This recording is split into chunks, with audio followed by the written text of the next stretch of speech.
اللہ اللہ اللہ اللہ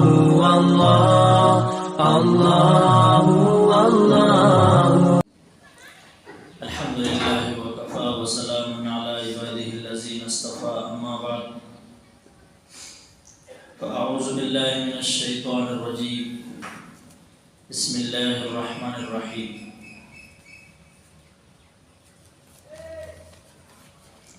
ولا تقولوا لمن يقتل في سبيل الله اموات بل احياء ولكن لا تشعرون.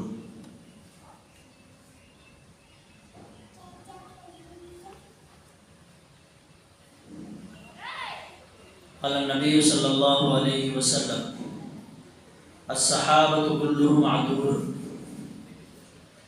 أو كما قال صلى الله عليه وسلم. صدق الله العظيم وصدق رسوله النبي الكريم ونحن على ذلك من الشاهدين والشاكرين والحمد لله رب العالمين. اللهم صل على سيدنا محمد وعلى آل سيدنا محمد وبارك وسلم.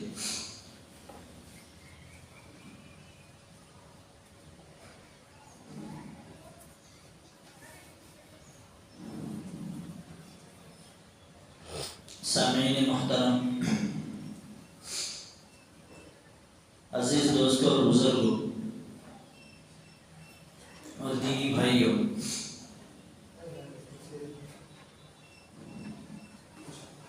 گزشتہ 2 جمعوں سے حضرت حسین رضی اللہ عنہ کی سیرت کے عنوان پر عنوان چل رہا ہے.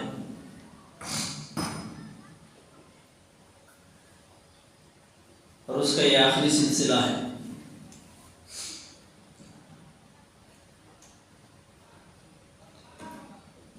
اور یہ عنوان کو انتخاب کرنے کا جو اصل مقصد ہے وہ یہ ہے کہ جب تک ہم صحابہ اور اہل بیت کے حالات کو نہ جانیں گے، یعنی ان کے اوصاف و کردار اور ان کے مناقب، ان کے فضائل کو جب تک نہیں جانیں گے اس وقت تک ہم نبی تک نہیں پہنچ سکتے. نبی تک پہنچنے کے لیے نبی کی اولاد اور صحابہ جو ہیں واسطہ ہیں، ان سے ہو کر ہم نبی تک پہنچ سکتے ہیں.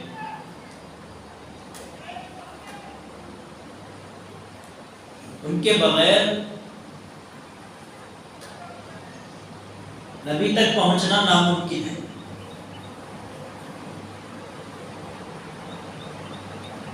تو اس لیے مسلمانوں کے لیے یہ ضروری ہے کہ ہم صحابہ کی زندگی سے واقف ہوں اور اہل بیت کی زندگی سے واقف ہوں، ان کے واقعات سے، ان کے کردار سے، ان کے اخلاق سے، ان کے اعمال سے، ان کے وعظ و نصیحت سے.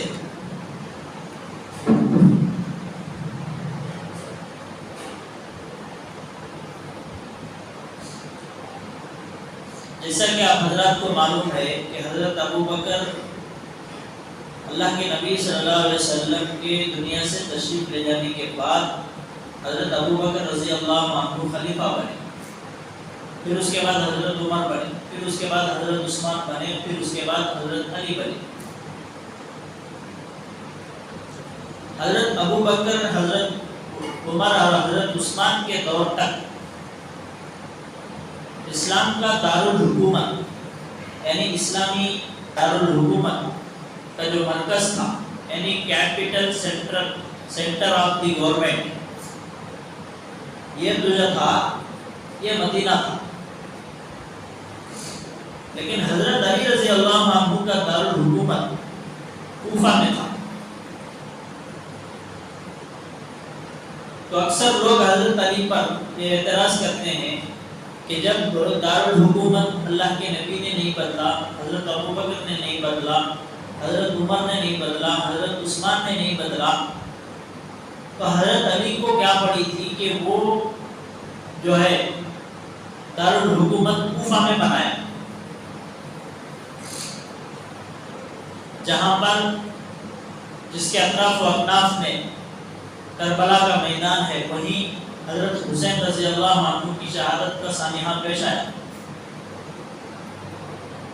تو اکثر جو تاریخ مکمل اسلامی تاریخ سے واقف نہیں ہے، جو صرف سرسری تاریخ پڑھ کر یا کسی سے سنی سنائی باتوں میں آ کر اپنے کو جو بہت بڑا میں اسلام دان یا تاریخ اسلام کو جاننے والا جو سمجھ جاتے ہیں، ایسے لوگ یہ اعتراض کرتے ہیں کہ حضرت علی اگر دارالحکومت مدینے کو چھوڑ کر کوفہ کو نہ بناتے تو یہ سارے فتنے نہیں اٹھتے۔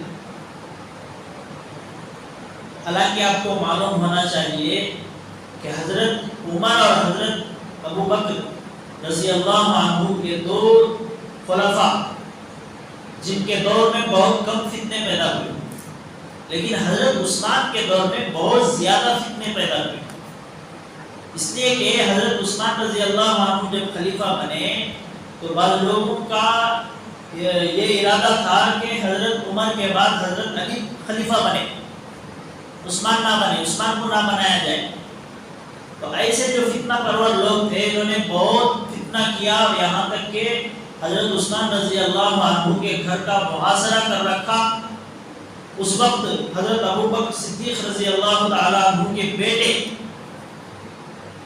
حضرت عثمان رضی اللہ عنہ کا پہرا دے رہے تھے، تو ان کو بہت بے دردی سے شہید کر دیا گیا۔ حضرت عثمان جنہوں نے مدینے والوں کو کنواں خرید کر دیا، انہی کا پانی بند کر دیا گیا۔ اخیر ایام صبغۃ اللہ ومن احسن من اللہ صبغہ، پہلے پارے کا آخری صفحہ سورہ بقرہ، اس آیت کی تلاوت کرتے ہوئے ان کو شہید کر دیا گیا، اور ان کا خون کا جو چھینٹا ہے وہ اس قرآن کے اس آیت پر صبغۃ اللہ ومن احسن من اللہ صبغہ اس پر پڑھا۔ تو ان فتنوں کے پیش نظر بہت فتنے ہوئے تھے اور ہو گئے تھے، بہت سارے فتنے ہو گئے تھے، تو اس وجہ سے حضرت علی رضی اللہ عنہ نے سوچا کہ یہ جو مدینہ ہے یہ سرکار دو عالم حضرت محمد رسول اللہ صلی اللہ علیہ وسلم کی آرام گاہ ہے، جیسے اللہ کے نزدیک کعبۃ اللہ جو ہے احترام والا ہے، محترم اور برتر والی جگہ ہے، اسی طرح یہ ادب کی جگہ ہے۔ یہاں ہمارے آقا آرام فرما رہے ہیں، یہاں خون ریزی فتنہ فساد نہیں ہونا، فتنے فساد کی لڑائی جھگڑے کی جگہ نہیں ہے۔ تو اس وجہ سے حضرت علی رضی اللہ عنہ نے ان فتنوں کی روک تھام کے لیے، یعنی مدینے کی جو ہے عزت شرافت اور اس کی بقعت، اس کے وقار کو باقی رکھنے کے لیے جو ہے دارالحکومت مدینے سے شفٹ کر کے کوفہ میں رکھا۔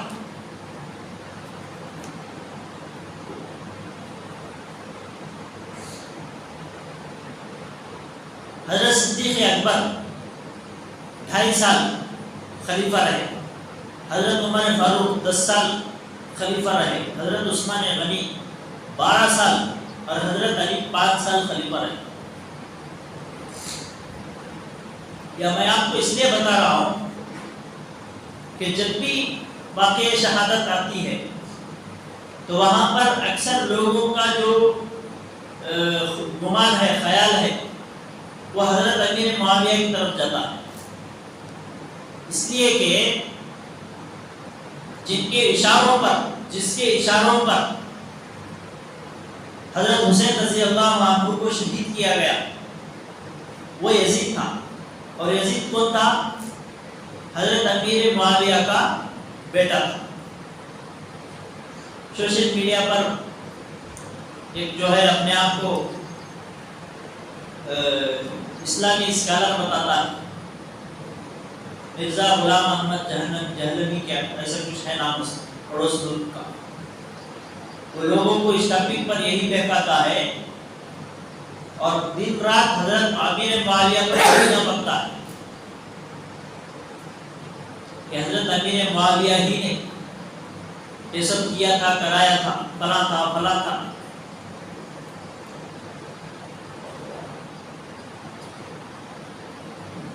تو سب سے پہلے واقعہ شہادت کو جاننے سے پہلے حضرت امیر معاویہ کون تھے وہ آپ کو جان لینا ضروری ہے۔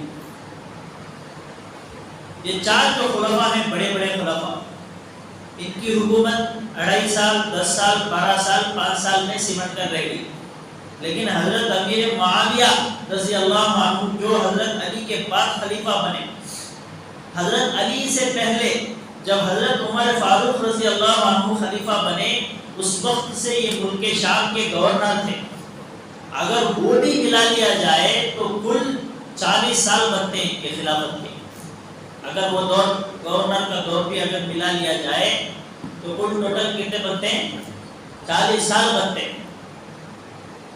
اور حضرت امیر معاویہ رضی اللہ عنہ وہ صحابی ہیں جو براہ راست اللہ کے نبی صلی اللہ علیہ وسلم کے ہاتھ پر اسلام قبول کیا، اور اللہ کے نبی صلی اللہ علیہ وسلم نے انہیں کاتب وحی بنایا، یعنی وحی جب آتی تھی تو حضرت امیر معاویہ سے لکھواتے تھے، کاتب وحی ہیں۔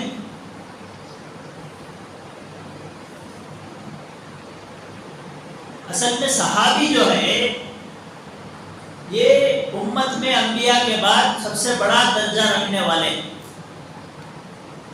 اور ہمیں نبی تک پہنچنے کے لیے انہی کی ضرورت پڑتی ہے۔ ہم ڈائریکٹ نبی تک نہیں پہنچ سکتے، ہمیں کوئی بھی نبی کو نہیں دیکھے، نبی کے اخلاق کیسے تھے، عادات کیسے تھے، آپ کا کھانا پینا سونا رہنا سہنا کیسا تھا، ازدواجی زندگی کیسی تھی، انفرادی زندگی کیسی تھی، اجتماعی زندگی کیسی تھی، یہ سب کے سب بتانے والے ہمیں صحابہ ہیں۔ تو ہمیں نبی تک پہنچانے والے بھی صحابہ ہیں۔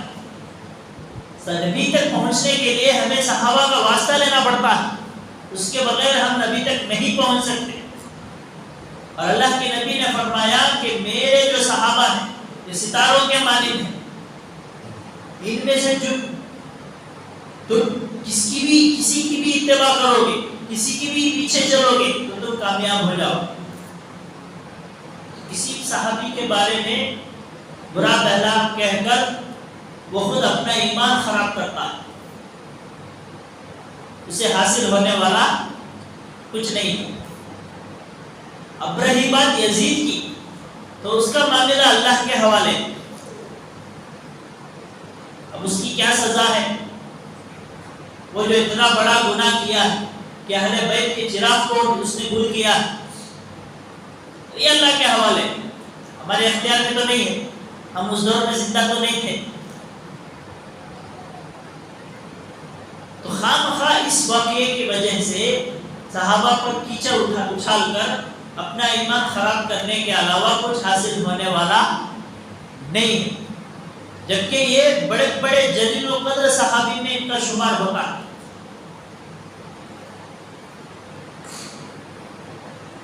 حضرت صدیق اکبر رضی اللہ عنہ کے دور میں ابو سفیان گورنر تھے، ان کے بعد حضرت عمر فاروق رضی اللہ عنہ کے دور میں ایک گورنر بنے۔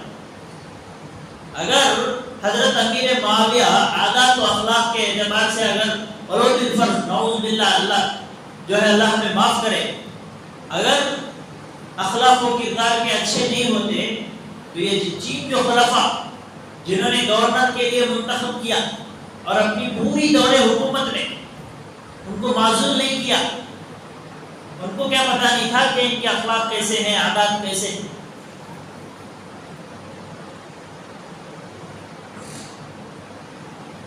اسی لیے اللہ کے نبی صلی اللہ علیہ وسلم نے فرمایا الصحابہ کلہم عدول، میرے سب کے سب صحابہ سب کے سب کلہم پورے کے پورے عدول عادل ہیں۔ ان کے بارے میں لب کشائی کرنے سے پہلے ایک عام آدمی کو، ایک امتی کو 1000 مرتبہ سوچ لینی چاہیے کہ میں کن کی اوپر انگلی اٹھا رہا ہوں۔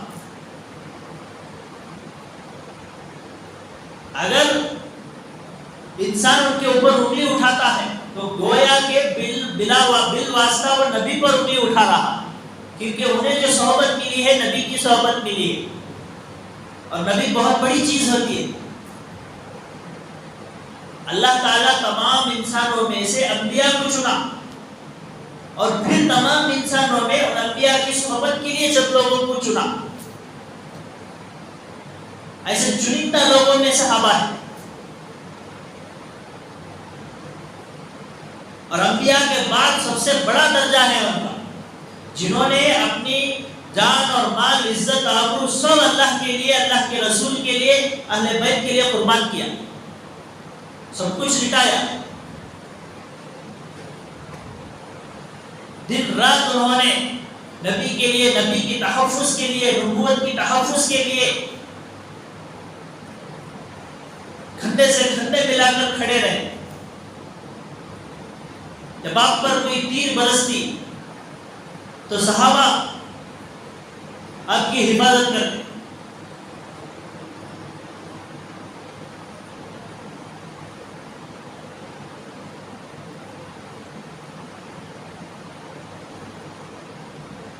تو بیٹے کے گناہ کو باپ کی طرف منسوخ کرنا یہ عقل مندی نہیں ہے۔ ویسے تو آپ لوگوں کو معلوم ہونا چاہیے کہ انبیاء کے بیٹے بھی بعض ایسے ہیں جو خود ان کی بات نہیں مانے، جیسے حضرت نوح علیہ السلام کا بیٹا، جن کو کہا گیا کہ کشتی میں سوار ہو جائے تو بچ جائے گا، لیکن اس نے نہیں مانا۔ تو اس کا مطلب یہ نہیں کہ آپ کیا کرو، حضرت نوح کو گالیاں بکو، نعوذ باللہ۔ بہت سارے ایسے ہیں، اچھوں کے پیٹ میں برے پیدا ہوتے ہیں۔ یہ سب اللہ اس لیے پیدا کرتا ہے تاکہ ہمارے لیے کیا ہو، وہ ہمارے لیے سبق ہو۔ اچھے کے پیٹ میں اچھا پیدا ہونا کہیں ضروری نہیں ہے، لکھا ہوا رجسٹر نہیں ہے کہ ولی کے پیٹ میں ولی ہی پیدا ہو، ایسا قطعاً نہیں ہے۔ ہاں ہے ولی کے پیٹ میں ولی، نبی کے پیٹ میں نبی پیدا ہوئے بھی ہیں، لیکن یہ تو ضروری نہیں ہے نا کہ نبی کا بیٹا نبی ہی ہو، ولی کا بیٹا ولی ہی ہو، اچھے کی اولاد اچھی ہی ہو۔ کتنے دنیا میں ایسے ہیں جو ماں باپ دیندار ہیں، دیندارانہ گھرانہ ہے، سب کچھ ہے، لیکن بچے صحیح نہیں، کوئی پیتا ہے، کوئی کھیلتا ہے، کوئی ظالم ہے، کوئی مارتا ہے، کوئی لڑتا ہے۔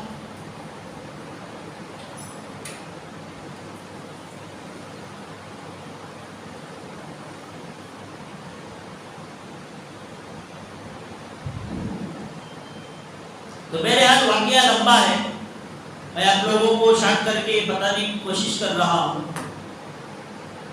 مجھے صرف یہ بتانا ہے کہ واقعہ شہادت کے متعلق جو غلط فہمیاں لوگوں میں پھیلا دی گئی اس کی طرف میں آپ لوگوں کو اشارہ کرنا چاہ رہا ہوں۔ واقعہ تو مشہور ہے، سب کو معلوم ہے کہ 10 محرم الحرام کو کوفہ والوں کے اصرار پر حضرت حسین رضی اللہ عنہ تشریف لے گئے، لیکن ان کو ایک چال کے تحت، اصل میں حضرت حسین رضی اللہ تعالیٰ عنہ آپ لوگوں کو معلوم ہونا چاہیے کہ حضرت حسین رضی اللہ عنہ براہ راست یزید سے مل کر چند شرائط پر اس کے ہاتھ پر بیعت کرنا چاہ رہے تھے۔ بعض لوگوں کا کہنا یہ ہے کہ اگر حضرت حسین رضی اللہ عنہ اس کی خلافت کو مان لیتے تو یہ واقعہ پیش نہیں آتا، حالانکہ ایسا نہیں ہے۔ اصل میں کیا ہے، حضرت یزید سے حضرت حسین رضی اللہ عنہ خلافت چھیننا نہیں چاہ رہے تھے، بلکہ وہ یہ بتانا چاہ رہے تھے کہ باپ کے بعد بیٹا اور بیٹے کے بعد پوتا ایسا نہیں بنایا جاتا۔ خلافت جو ہے اللہ کی امانت ہے، جو اس کا اہل ہوتا ہے وہ اسے دیا جاتا ہے۔ جیسے حضرت ابوبکر رضی اللہ تعالیٰ عنہ کے دور میں یہ گورنر تھے شام کے، ان کا بیٹا بھی تھا، لیکن حضرت عمر رضی اللہ عنہ جب خلیفہ بنے تو ان کو اللہ کے نبی حضرت عمر نے گورنر نہیں بنایا بلکہ امیر معاویہ کو بنایا. کسے بنایا؟ امیر معاویہ کو بنایا. اور آپ نے ایک تاریخی جملہ کہا تھا کہ حکومت چلانے کے لیے قابلیت ہوتی ہے، قابلیت کی شرط ہوتی ہے. وہاں یہ نہیں دیکھا جاتا کہ کون عمر ہے، کون ابو بکر ہے، کون عثمان ہے، کون علی ہے، ان کا کیا درجہ ہے، یہ نہیں دیکھا جاتا، بلکہ کسے دیکھا جاتا ہے؟ قابلیت کو دیکھا جاتا ہے. تو یہی سمجھانے کے لیے حضرت حسین رضی اللہ عنہ رقت سفر باندھ کر آئے تھے. لیکن ان کے جو بیچ میں تھے شمر وغیرہ، اس کے جو چہرے چمچے تھے یزید کے، انہوں نے ایک سازش کے تحت اگر ان سے ملاقات کرا دی گئی حضرت حسین سے، تو وہ حضرت حسین کی ملاقات یزید سے کرا دی جاتی تو کیا ہو جاتا؟ ان کا مقصد پورا نہیں ہوتا کہ کون یزید ہی کیا بنا رہے، خلیفہ بنا رہے. تو اس سازش کے تحت بیچ والے لوگوں نے ان کا کیا کر دیا؟ شہید کر دیا. میں یہ نہیں کہہ رہا ہوں کہ اس واقعے سے یزید بری الذمہ ہے، وہ بھی ذمہ دار ہے، لیکن وہ کتنا ذمہ دار ہے وہ مرنے کے بعد جب قیامت قائم ہوگی تب پتہ چلے گا، اب تو معلوم نہیں ہوتا. لیکن یہاں پر آپ لوگوں کو یہ جو ہے دل میں بٹھانا ہے کہ اس واقعے کی وجہ سے حضرت امیر معاویہ رضی اللہ تعالیٰ عنہ کو دل میں برا بلا ماننا، برا بلا کہنا، یہ کیا ہے؟ یہ اپنے ایمان کو اپنے پیروں پر پورا کلہاڑی مارنے کے مترادف ہے. وہ صحابی ہے اور یہ جو واقعہ ہوا ہے اور وہ جو خلیفہ بنا ہے اور خلافت کا دعویٰ کیا ہے، حضرت امیر معاویہ کے وفات کے بعد ہے، وفات سے پہلے کا نہیں ہے، یہ ان کے وفات کے بعد کا ہے. اور آدمی زندگی میں مکلف ہوتا ہے، مرنے کے بعد کسی کا مکلف نہیں ہوتا. تو اس واقعے کے ذمہ داری حضرت امیر معاویہ پر تھوپنا، جیسا کہ اکثر جو ہے شیعہ حضرات اور اسی طرح بعض جو اردو کی کتابیں پڑھ لے کو جو تاریخ سے ناواقف رہتی، انہوں بھی کیا بن جاتی؟ اسلامی اسکالرز بن جاتی. سوشل میڈیا کو آپ کو لوگوں کو سمجھاتے رہتے ہیں کہ یہ صحیح دین ہے، میں صحیح دین سمجھانے والا ہوں، جبکہ اسے خود کیا ہے؟ تاریخ کا خود پتہ نہیں ہوتا، تاریخ کا تعبیر نہیں جانتا ہو. اور یہ جو واقعات رونما ہوئے ہیں، یہ ہوئے نہیں ہیں بلکہ کرائے گئے ہیں، من جانب اللہ ہے. صحابی اگر کوئی غلطی کیے بھی ہیں تو وہ کس کی طرف سے ہے؟ من جانب اللہ. سمجھ رہے ہیں بات؟ مثال کے طور پر اگر طلاقیں نہ ہوئی ہوتی حضرت صحابہ کے دور میں یا نبی کے دور میں تو اس کا مسئلہ ہمیں کیسا معلوم ہوتا؟ نکاح نہیں کیے ہوتے صحابہ تو نکاح کے تعلق سے ہمیں مسائل کیسے معلوم ہوتے؟ تو ایسا جو بھی اب کسی صحابی کی نماز چھوٹی نہ ہوتی ولو بالفرض، تکبیر اولا چھوٹی نہ ہوتی یا نماز چھوٹی نہ ہوتی تو ہمیں اس کے مسائل کیسے معلوم ہوتے؟ تو صحابہ نے غلطی نہیں کی بلکہ کرائی گئی من جانب اللہ، تاکہ آگے آنے والوں کو، بعد میں آنے والوں کو کیا پتہ چلے؟ مسائل پتہ چلے. تو اس واقعے کا حضرت امیر معاویہ سے کوئی لینا دینا، کوئی تعلق نہیں ہے. وہ بری الذمہ ہے اور جو ذمہ داری ہے وہ ان پر آتی ہے. تو ہمیں اس بارے میں یہ عقیدہ رکھنا ہے کہ حضرت حسین رضی اللہ عنہ کی جو شہادت ہے وہ پہلے سے طے شدہ معاملہ تھا. یہ تقدیری چیز تھی، یہ ہو کر ہی رہنا تھا. اور حضرت حسین رضی اللہ عنہ نے امت کو جو ہے شہید ہو کر یہ بتایا کہ نوجوان جو ہے آرام طلبی میں، بیکاری میں، موبائل فون میں جو ہے دین سے دور ہو کر زندگی گزارنے کا نام نہیں ہے، بلکہ ضرورت پڑنے پر اسلام کے لیے، دین کے لیے قربان ہونا بھی نوجوان کا کام ہے. جس رات یا جس دن میں ان کو شہید کیا جانا تھا اس رات میں بھی وہ عبادت میں مصروف تھے. ہمارے نوجوانوں کی یہ جو حالت ہے، دن میں بھی اسی میں، رات میں بھی اسی میں لگے ہوئے، جب بھی وقت ملا تو بیکار کی چیزوں میں. نوجوان طبقہ جو ہے امت کے لیے بہت بڑا سرمایہ ہے. اسے جب تک انسان اسلام کی جو ہے مسلمان اسلام کی تاریخ کو نہیں جانتا تو وہ دفاع کیسے کر سکتا ہے؟ اسی لیے آج مسلمانوں میں انحطاط کا دور ہے. کون تو بھی کیا تو بھی اسلام کے خلاف مسلمانوں کے خلاف کیا تو بھی بکواس کرے اعتراض کرے تو 1000 مسلمانوں میں سے ایک مسلمان بھی اسے جواب نہیں دے سکتا. ایسی حالت ہے. یہ حالت کیوں ہوئی؟ تاریخ کے نہیں جاننے کی وجہ سے. خود ہماری تاریخ ہمیں پتہ نہیں ہے. تو جب تک یہ قوم اپنی تاریخ کو بھلا دیتی ہے وہ قوم کبھی ترقی کی سیڑھیوں پر قدم نہیں رکھ سکتی قیامت تک بھی. جو قوم اپنی ماضی کو یا اپنے جو ہے اکابر اور اسلاف کی تاریخ کو بھلا دیتی ہے وہ کیا ہو جاتی ہے؟ انحطاط کے دور میں چلے جاتی, تنزلی کے دور میں چلے جاتی. اسے اٹھانے والا کوئی باقی نہیں رہتا. اور ایسی حالت ہماری ہو بھی گئی. تو اس لیے مسلمانوں کا سب سے اہم ذمہ داری اس وقت جو ہے ہم تاریخ کا مطالعہ کریں کہ ہمارے اکابر نے کس موقع پر کس مصیبت میں اس کا سامنا کیسے کیا. اگر یہ چیز ہمارے اندر آئے گی تو انشاءاللہ دھیرے دھیرے ہم ترقی کے منزل کی طرف جائیں گے. کریں گے انشاءاللہ. اللہ ہم سب کو عمل کی توفیق نصیب فرمائے. آمین. وآخر دعوانا الحمدللہ.